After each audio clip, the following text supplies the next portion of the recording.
mendadak refreshing gara-gara pengen sate. Assalamualaikum. Jadi Hamizan dari pagi kurang sehat karena kakinya membengkak. Dia seharian ini menangis dan bahkan tidak turun dari gendong. Oleh sebab itu, makan pun dia tidak selera. Jadi sorenya tiba-tiba pengen sate tuh.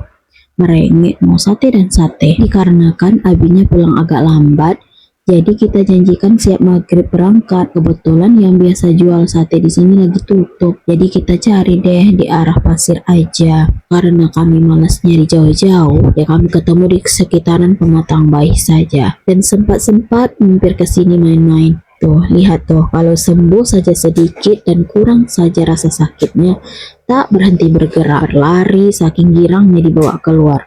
Hehehe, Hamizan. Kali ini kita ajak Bang Radif ya guys. Oke, cukup sekian vlog kita. Karena kita mau foto-foto lagi. Bye-bye. Assalamualaikum.